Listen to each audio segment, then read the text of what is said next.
Number one అంటారు. అసలైన number one Guru Kashi university.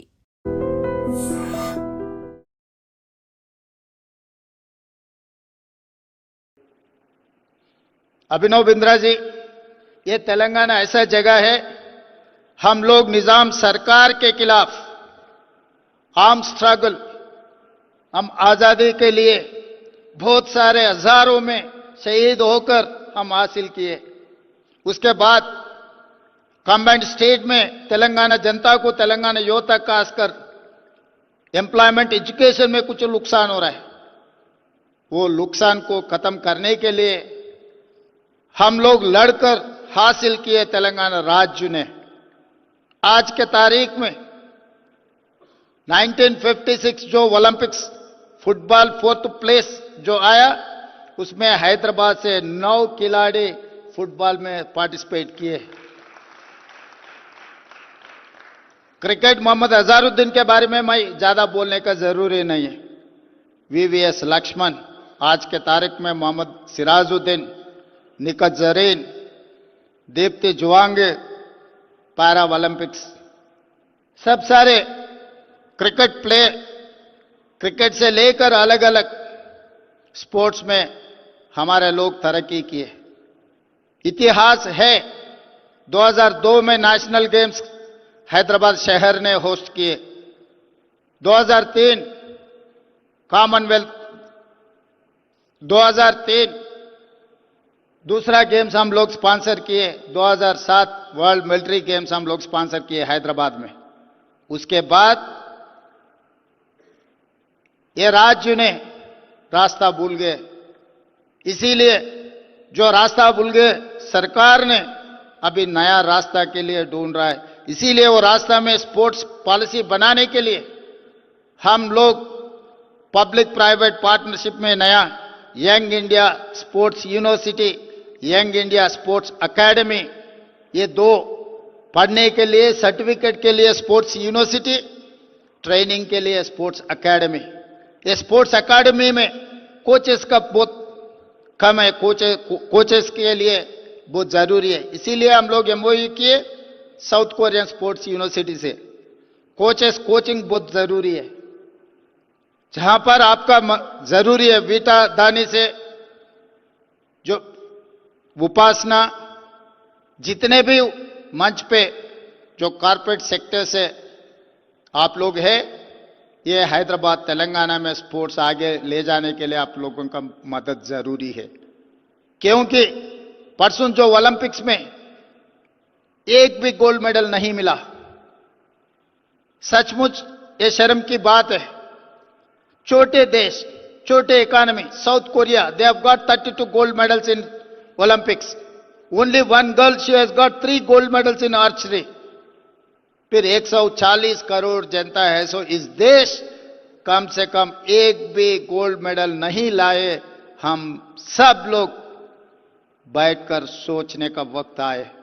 इसीलिए तेलंगाना राज्य के तरफ से, क्योंकि प्रधानमंत्री नरेंद्र मोदी जी ने ये ऐलान किया 2036 ओलंपिक्स इंडिया में ऑर्गेनाइज करने के लिए। ऑर्गेनाइज करने के लिए पैसे है, जगह है, हैदराबाद जैसा शहर है, हम कर सकते हैं। मगर एक भी गोल्ड मेडल नहीं लिए तो आगे अपना शक्ल दुनिया को कैसे दिखाएंगे। इसीलिए आने वाले दिनों में अच्छे अच्छे खिलाड़ियों को हम लोग तैयार करना है। उसके लिए हम लोग, आप और हम, यहां जितने लोग शामिल हुए, सब लोग मेहनत करने का बहुत जरूरी है।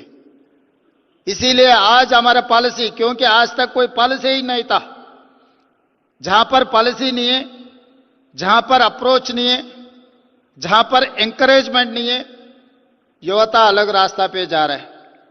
हम लोग तेलंगाना राज्य सरकार ने एक नया डिपार्टमेंट खोले, पुलिस डिपार्टमेंट में।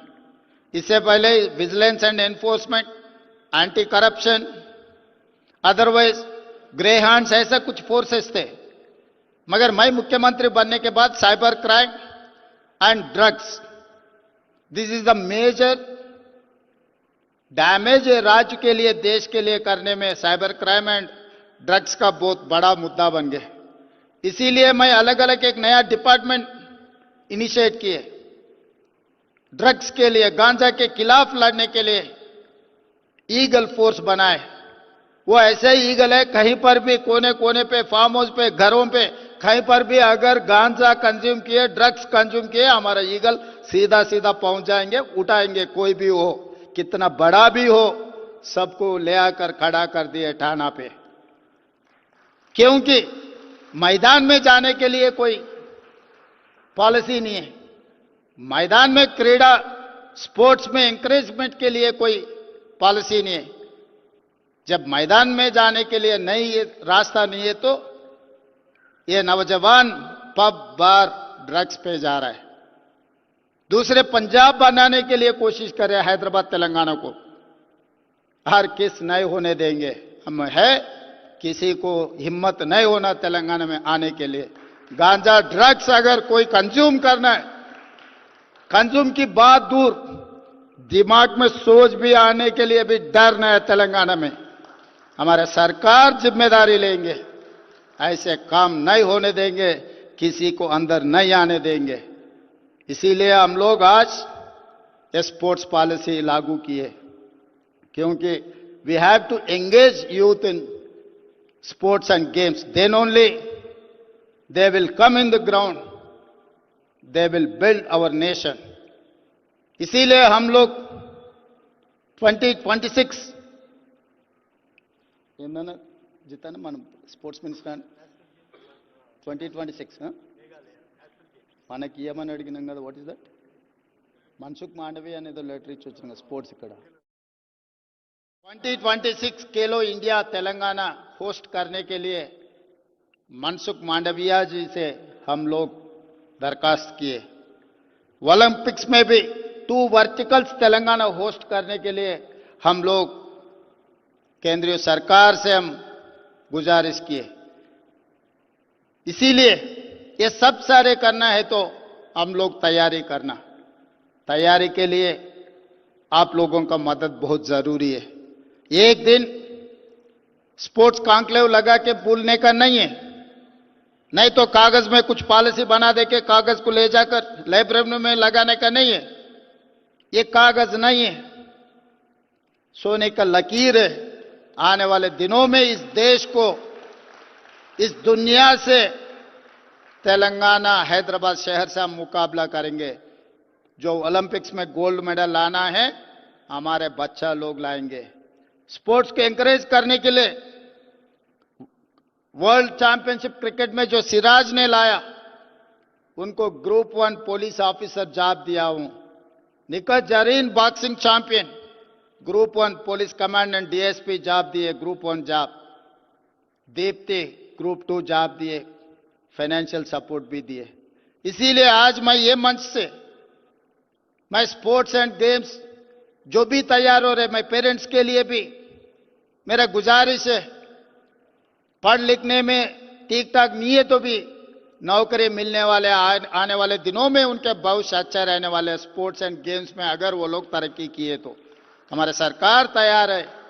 इसीलिए sports academy, young India sports university लाने के लिए हम लोग आज पॉलिसी बनाए। आप लोग इसमें part of this game, this policy, आप लोग जो मंच पे है, आप लोग आने वाले दिनों में इस देश को रोल मॉडल बनने वाले हैं। आपके नेतृत्व में हमारा young India sports university, young India sports academy इस देश में एक नया शुरुआत होने वाले हैं। इसीलिए मैं आप सबको अभिनंदन करना चाहता हूं, वेलकम करना चाहता हूं तेलंगाना राज्य के तरफ से। आपको जो मदद जरूरी है, one phone call away. Sports के लिए आधे रात को तेलंगाना सरकार हाजिर हो जाएंगे। जो मांगे वो मंजूर करने के लिए हम तैयार हैं। 3 लाख करोड़ रुपए बजट है, हम लोग दूसरे में वो पैसे इस्तेमाल कर रहा है, मगर आज के तारीख में स्पोर्ट्स के लिए हम बजट अलोकेट कर देंगे। आप लोग जो पॉलिसी बनाएंगे, जो आगे ले जाने के लिए कोशिश करेंगे, तेलंगाना सरकार के तरफ से आपको मदद रहेंगे आप कोऑर्डिनेशन कर दे के तेलंगाना के नाम इस देश में दुनिया में तरक्की करने का जिम्मेदारी आप लोग जो मंच पे बैठा हुआ है आप सब लोगों का जिम्मेदारी है आपको मदद करने का जिम्मेदारी मेरा है धन्यवाद मित्रों నిజంగా ప్రస్తుతం ఉన్నటువంటి సమాజం దేనికి ప్రయారిటీ ఇస్తుంది? ఆర్థిక సంబంధాల చుట్టూ మాత్రమే తిరుగుతోంది. మళ్ళీ ఎన్నికలంగానే చాలా విరక్తి కలుగుతాను. మంచి అనిపిస్తుంది కదా, లేడీస్ కూడా ఛాలెంజింగ్ జాబ్స్ చేసినప్పుడు చాలా బాగుంటది. ఫుడ్ డెలివరీ ఇవ్వటానికి వెళ్ళినటువంటి డెలివరీ బాయ్ అనిల్ పై కళ్ళ ముందు పెళ్ళండుకోండి